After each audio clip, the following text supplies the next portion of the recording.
Hello and very welcome back to Wildlife Girl Stories and to my reading wrap-up for February. As you can see here on my tracker page, already I have had quite a good reading month with all of 6 books and 1 magazine being read, and I've been reading throughout the month very consistently, mostly also because I was sick in the beginning of February, and that gave me a lot of time to read, more than I usually would have had. With so many great books to go through, let's not waste too much time. I will put the timestamps for all of the book discussions in the description below, and hopefully you will also have chapters to click on, and with that you can jump around to whatever interests you most. But for now, let's just jump back and get started with the first book that I read in February. So back to the past, let's see me set up that page. So let us start with the first book that I finished this month. And that was Gideon the Ninth by Tamsyn Muir. I'm not quite sure how to pronounce her name, but I hope that's doing okay. Anyways, this book was a reread for me, and I had first read it in, I think, 2019 or 2020, and I still remember the setting and the vibe that the book had, because it is such a unique concept that I haven't seen again since then, that it was just really, really cool to come back to. And basically this book is about a world in the far future where there are a lot of necromancers, and they are the gods and the powerful people in this setting. So we start out following Gideon, who is not a necromancer herself, but lives in the 9th house of the necromancers. And the necromancers have taken over this whole world setting about 10,000 years ago. And since then, they have lived in 9 different houses on 9 different planets around one specific sun. And the 9th house is very far away and very dark and very cold and very dreary. And that's why the setting gives me this black and gray vibe. And that's why I'm setting up the page like that. And Gideon is a fighter, so she has always wanted to become a soldier, and there's not a lot of young people in the 9th house, so she grew up as one of the few young people there, and she didn't have the best of relationships with the necromancer that is about her age, who is Harrow. And at the start of this book, Gideon wants to run away and just become a soldier on the front lines, but they spoil her attempt to run away, and it turns out that all of the heirs of the different houses are invited to the 1st house. And as there are not a lot of good fighters in the 9th house, Harrow wants to take Gideon as her fighter, because each necromancer has to take along one fighter to assist them in this trial that they're going to. So the two don't really want to go together, but they kind of have to go together and have to represent their house, so they can't just hide away from it. And we follow them as they travel to this different planet and go and meet all the different representatives of the other houses. And basically they're kind of all locked into this old half ruin of a huge building, and they're not being told very much. But apparently, if they can manage to get through this trial, they will become really powerful. So they are all trying to get to the information, of course. But as they are in that house, murders start to happen, and the story becomes kind of a funny sci-fi mystery and has a bit of lesbian undertones, because Gideon is definitely interested in other girls. And we follow along as Gideon, and we have to find out what are they actually trying to learn in this place, and who, or maybe what, is actually killing them off. So it's kind of a funny little thriller sci-fi mystery thing. It's obviously in general a science fantasy, because of course necromancers are not science fiction directly. So yeah, it was a really fun read. It's not like the best book that I've ever read, so it didn't give me quite the 5-star vibes, but it was very enjoyable and it's a clear 4 stars for me. So with that said, let's go ahead and look where we can put this down. Of course, this is one book read, so it does count as one of my 60 books for the whole year. And this one also counts as a reread, of course. Before we head on to our bookshelves, I have set up new colors for February, and this is the first book that I finished in this month, so it gets this lovely light brownish color, and it of course goes into the reread section, where I'll just put it down as the first reread of this year. And with that done, we can go ahead and look at the bingo pages, in which I'm still working on the whole series prompts. So I'm gonna put it down as first of a series. So we almost have this row filled out already, which is great. And in the second bingo board, we're not actually gonna put it down because I just don't feel like it fits it well enough for what I want to achieve with my themes. On the next page, it's going down into the quarterly goals as the reread for the first quarter. So we have 2 of 3 quarterly goals done, which is looking really good, and I'm quite in time with these. And I also get to add in another country because the author is from New Zealand, so that gives me another flag for my collection in here. And finally, of course, I can put down Tamsyn Muir as the T for the authors, and I can also put down Gideon the 9th as the N for a 9th, which gets me 2 more letters in my alphabet challenges.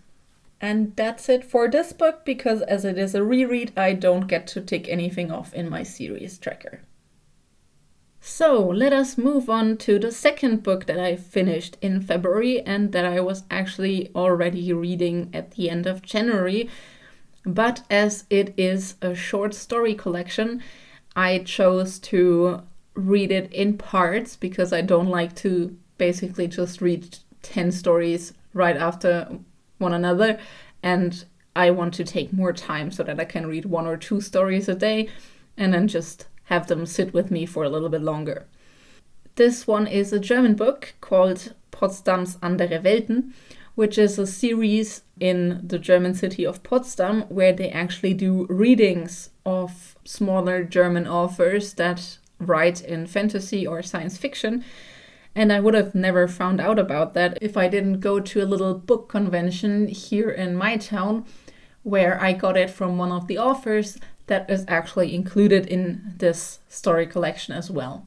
So obviously this is a very niche collection and you can't get it in English because I don't think any of these authors have been translated so far.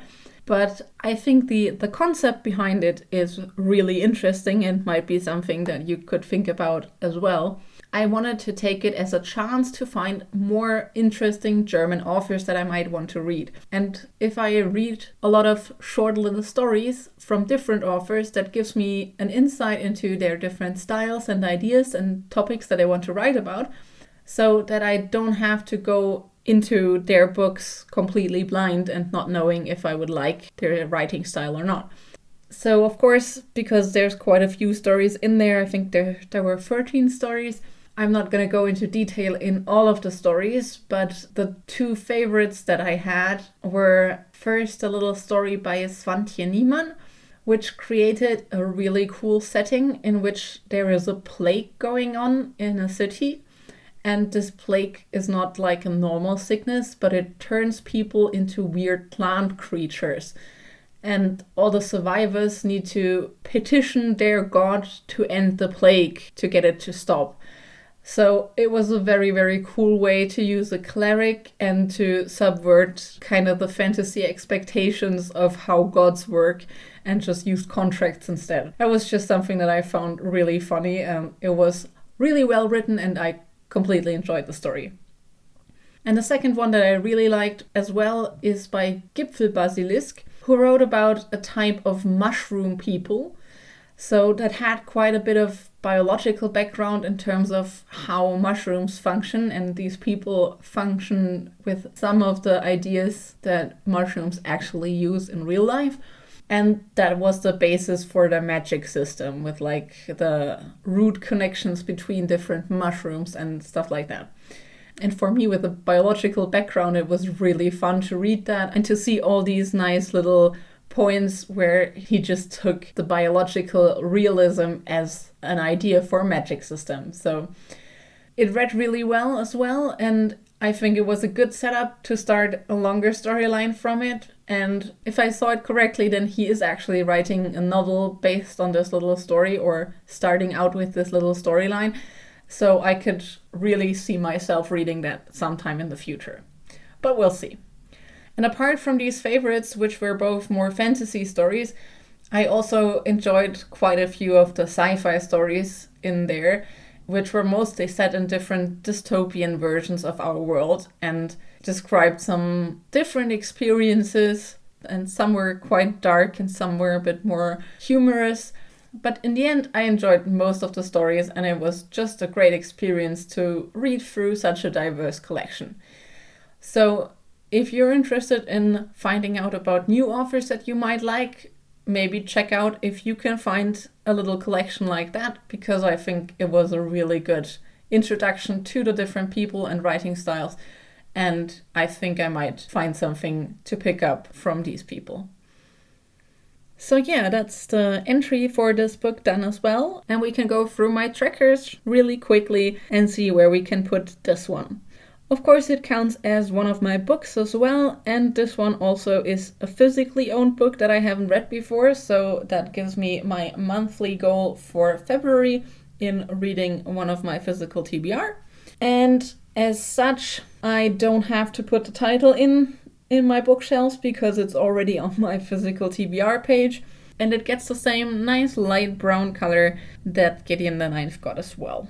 In terms of my bingo, this book fits in really well as a short stories collection, which I definitely wanted to read again, so I'll put it down there. And as it doesn't have one unique setting or one unique theme, because there's so many different stories, I won't put it down in the second bingo. But it does go down as one of my monthly goals, as I just said, because of course it's my physical TBR book for February, and I'll give the cover a nice dark blue to make it fit with the actual book. With that done, we can continue on to the countries, and since this book is written by a lot of different German authors, that of course finally gives me my home country, and I'll put Germany on here. And I won't count any of the authors of the different short stories in my author collection because I don't want to have 13 people by just reading a few pages for each. So I'm going to leave the author alphabet open, but I can put it down as an A for Andere, which gives me another entry on the titles. This is all that we can put down for this book, and so let's continue. The third book that I finished in February was the continuation of the series I started with my reread of Gideon the Ninth. So the second one is Harrow the Ninth. And basically we continued in the story by switching our focal character from Gideon to Harrow. And this book is really difficult to describe because it started out quite different to the first book. And some of the chapters were in second person, and at some point most of the chapters were in second person, which is not something I necessarily enjoy too much. And it just read completely differently and was a very, very strange feeling that was underlying the whole storyline, basically. So I was really worrying in the first 100 pages or so because everything felt so strange. And it was very clear that Harrow was struggling with the trauma that happened at the end of the first part. So there was a huge fight and a lot of people had been dying all around. And obviously that wasn't easy for her to take and to work through. So in the beginning, it's very clear that she's struggling a lot, but the writing style continues like that for a long, long time.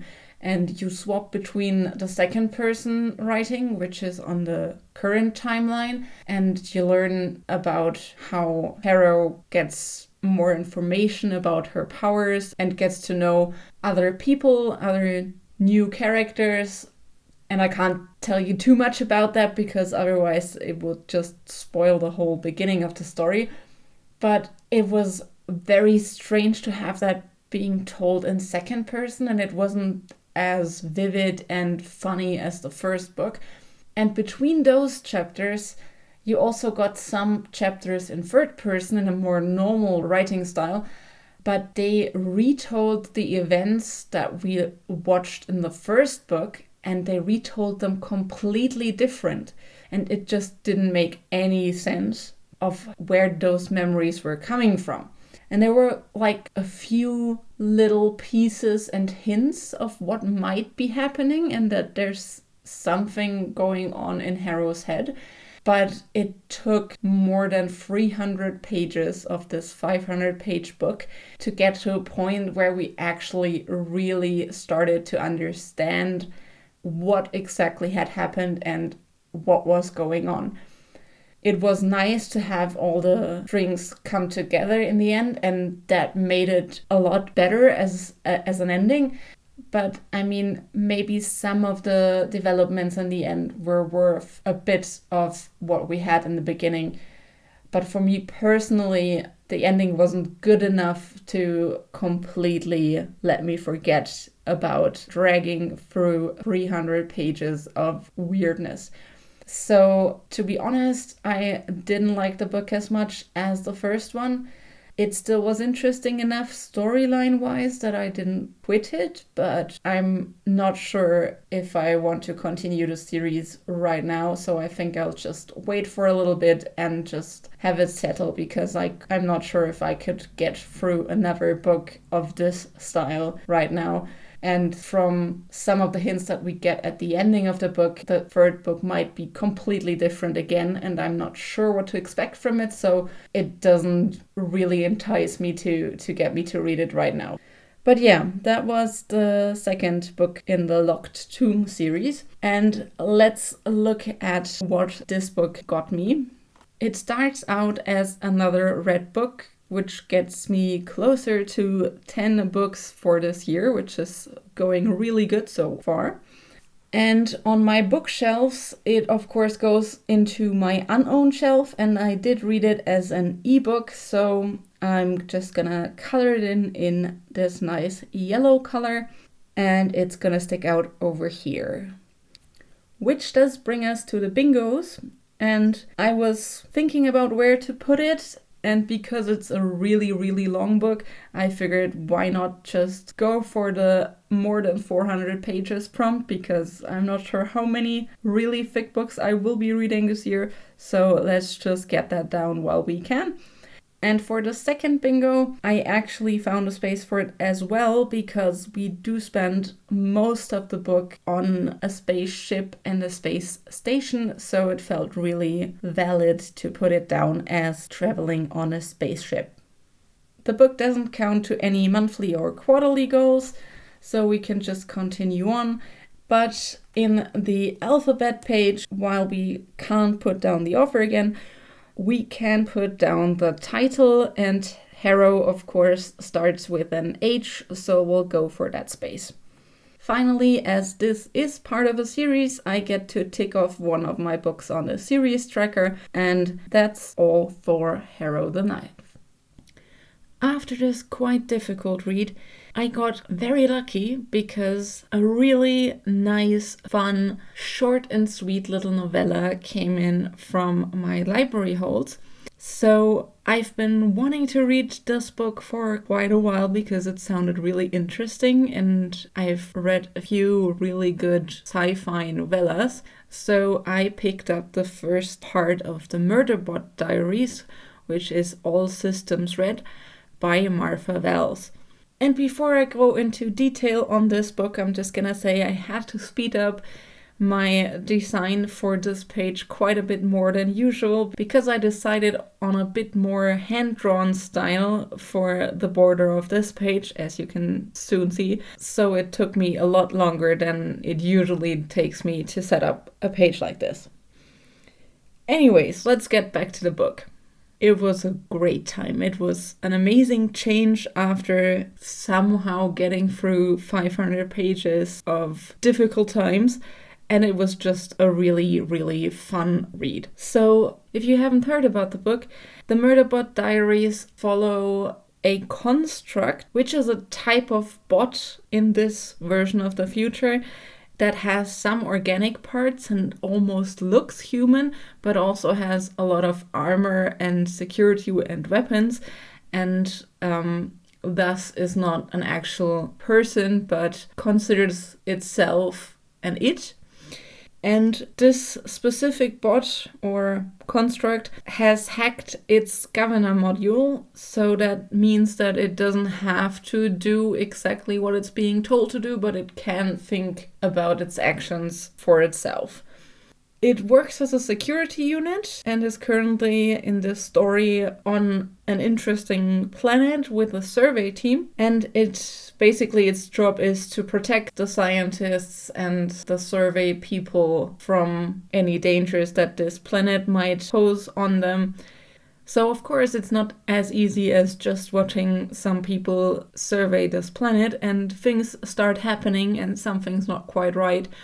So it is quite a funny, interesting storyline. That's just a very quick read with less than 100 pages. And I really enjoyed it, so I'm definitely continuing with the series, even though it will take me a long time to get through it because the books that the library has do have quite a long waiting time on them. So we'll see. And with that said, since it is quite a short book, let's just go ahead and go through my pages and tick it off. Obviously, it counts as one of my read books, and I'm getting closer to reaching 10 books already, which is going really well. And for the first time, this is actually also one of my priority reads for the year, so I can tick it off over here as well. Of course, it also goes onto my bookshelf in the unowned section right next to the last one, and I'm just gonna fill it in here really quick before we move on to the bingo pages. As I just said, this book is less than 100 pages, and that is one of my categories that I don't read a lot of books in, so I figured I'll put it in there right away, and there it goes. And in terms of themes, while it does play in the future, definitely, they also use kind of futuristic helicopter traveling things a lot in the book, so I figured that will definitely count as any other form of transport that's not a boat, a carriage, a train, or a spaceship, which means that I'm just gonna put it in there. It doesn't count for any other goals, but this is a new author, so Martha Wells goes into W, and the title still fits in S as well for systems, so that we can collect 2 more entries into our alphabet collection here. And finally, since this is a series, I did set up the series tracker for it as well. I did that off camera because otherwise it would have taken me even longer to get all of this done. And I've already ticked off the first book in here as well now. And that's it, so let's continue on to the next book. Of course, I also wanted to pick up a magazine for this month. And for that, because I was reading so many thick books already, I picked a nice, interesting and short one. And that was the first magazine of the year from the World Wildlife Fund for Germany, which is one of the wildlife conservation organizations that I support. And as such, I always get the magazines, and they usually are quite interesting. And because this time it had a very special topic that is dear to my heart as well, I decided to cut out this lovely little links and put it in my reading journal because it just fit there so well. And I love these animals, so why not have one more in here? That's always great.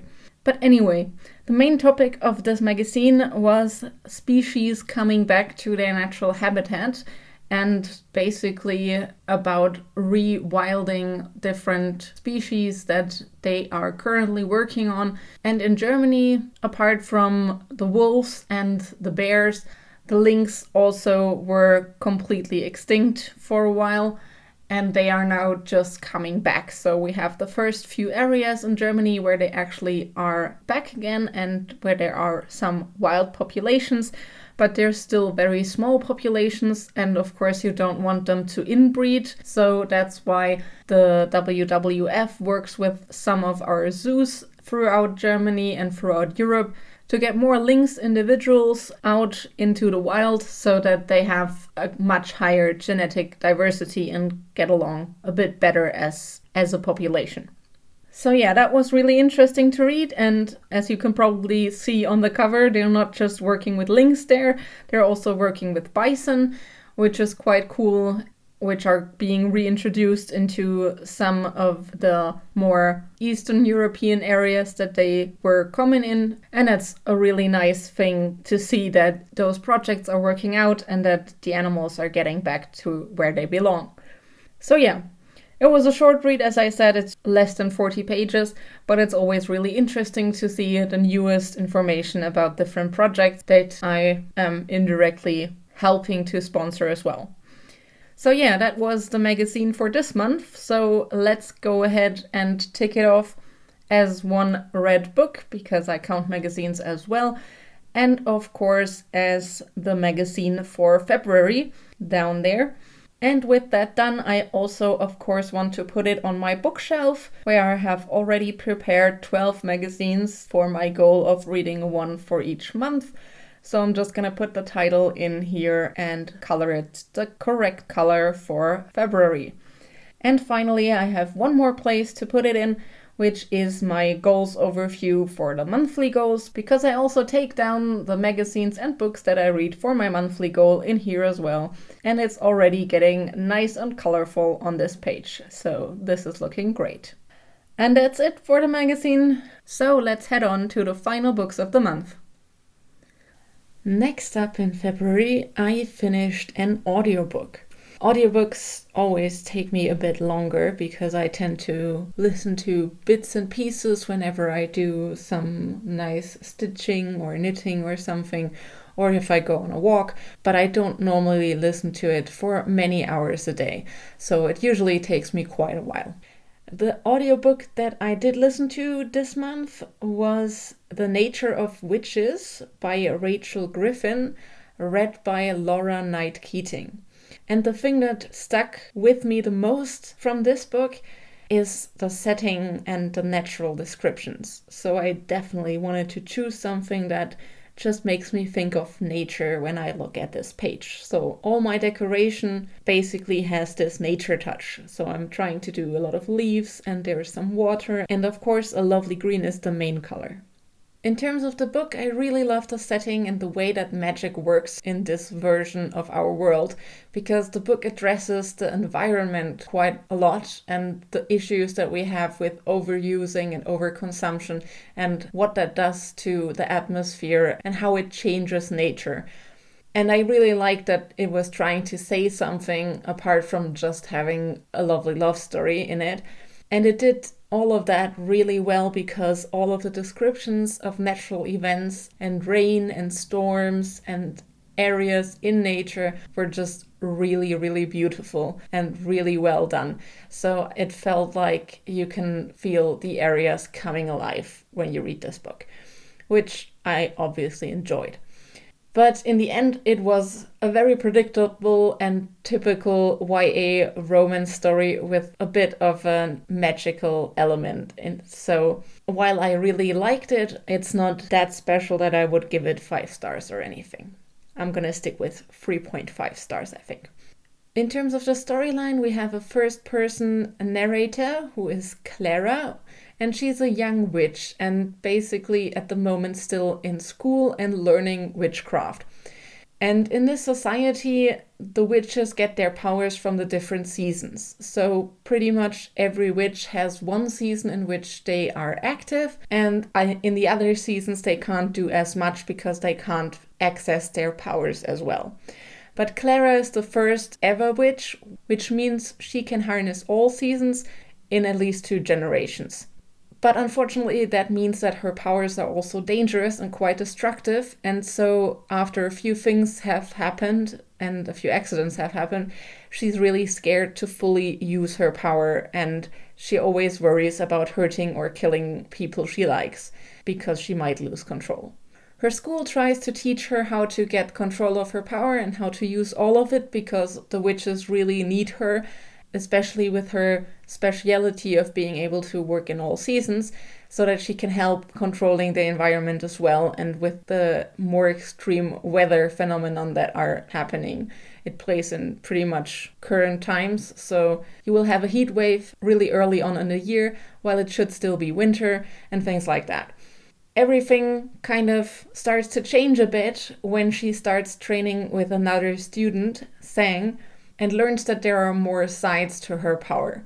She doesn't really like training with him at first, but because he's a really nice person and he treats her really well, she kind of starts liking him more and more, and it becomes a really nice romantic story in the end.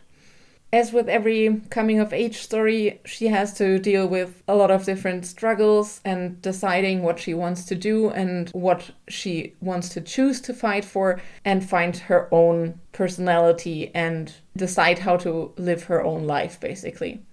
So yeah, it's a beautiful story. It's quite straightforward and you will see most of it coming. So overall, if you want a lovely little YA romance story with some magic and some nature elements to it, then I can only recommend this book. With that said, let's go ahead and tick it off in my goals section as another book read. And of course, let's put it on my bookshelves in a slightly lighter yellow. I'm not sure if you can see it on camera, but it is a bit lighter than the one for ebooks. And with that done, we can head on to the bingo pages, where I will put it down as a romance category because it fits in there really well. And in the second bingo page, I will put it in Place in a Forest because, as I said, it has a lot of nature settings. It has quite a few different nature settings, to be honest. But I love the way that trees and forests and moving through them was described in this book, and it just gave me this feeling of being there among the trees with them. So that's why I'm going to put it down for forest. And then we can skip ahead a few pages and head over to the alphabet challenge, where I will put down the author as G for Griffin, and I will put down the book as W for witches, as nature doesn't fit because N is already taken. And that's it for this book. So let's go ahead and continue. And the final book that I read this month was another quick and nice little read that played in a quite modern nowadays setting with some magical elements and was quite interesting as well. That was The Midnight Library by Matt Haig. And I bought this book a few years ago because I stumbled across it and it sounded really interesting. But somehow I never got around to actually reading it. And I'm very happy to now have gotten it off my physical TBR and to be able to put it down as another read book. And what interested me in this book was the concept, because that sounded like a really great idea and I did enjoy it quite a bit. But in my opinion, it dragged out just a little bit too much and some parts felt a bit longer than they might have needed to be. So, well, what is the concept? In the book we follow Nora, who is a young woman that has fallen into depression, and when her cat dies and she loses her job on the next day, she just doesn't want to live anymore. But instead of just being gone after she tries to end her life, she finds herself in a strange library with a lot of books, with seemingly endless books. And her old librarian explains to her that she can pick any one of them and they will lead her to one of the possible lives that she could have lived instead of the one that she actually lived. So Nora moves through a lot of these different lives and she gets to experience the other options for her life, and it helps her let go of some of her regrets.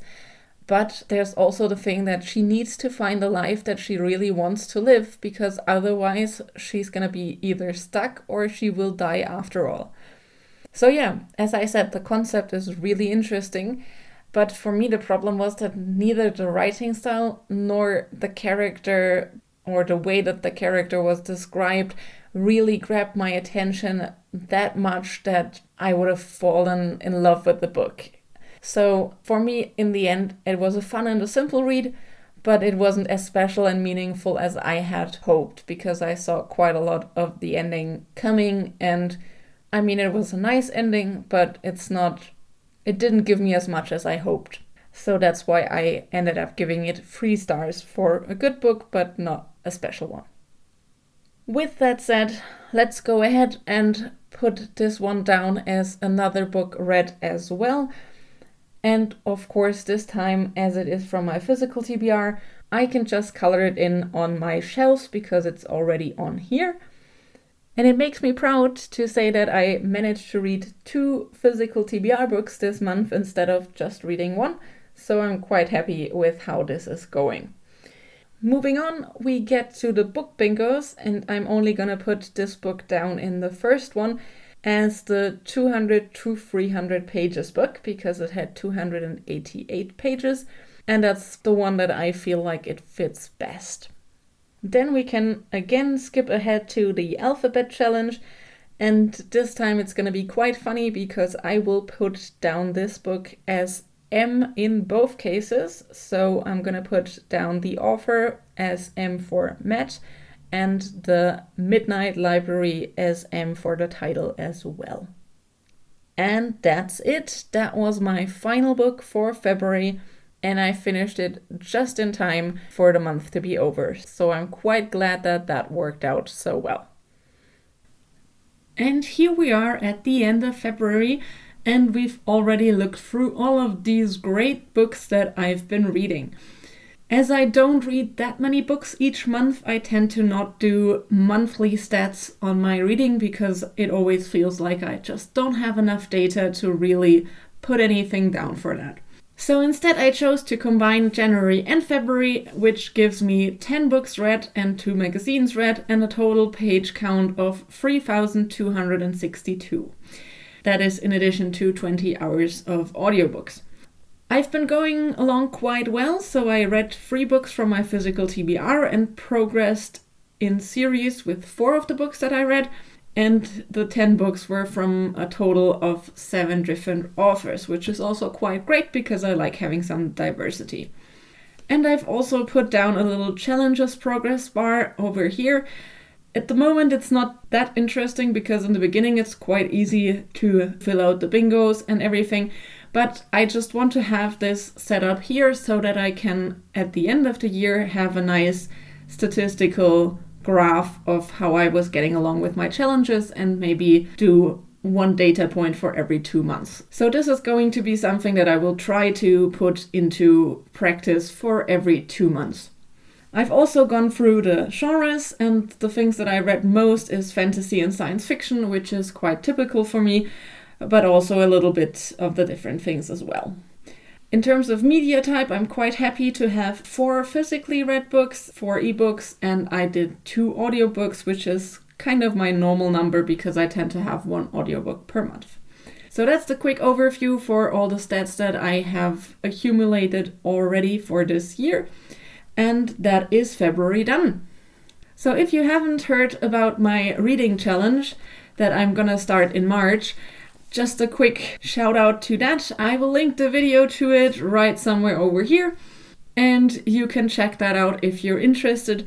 It's a nice spring reading challenge, so it only runs for 3 months and it would need a total of 8 books to complete. And as you can see on this spread, It's based on flowers that I will be growing in all of these pots, and each flower has their own little prompt that you need to fulfill, and also you have one prompt for giving them sun or giving them water. I myself am gonna go and start with these 2 prompts at the bottom here, and I already have my books all planned and set up to get started. So yeah, if you're interested, check out this video. And otherwise, I hope you'll come back next time when we start into the reading month of March. Thank you for watching and have a nice day. Bye!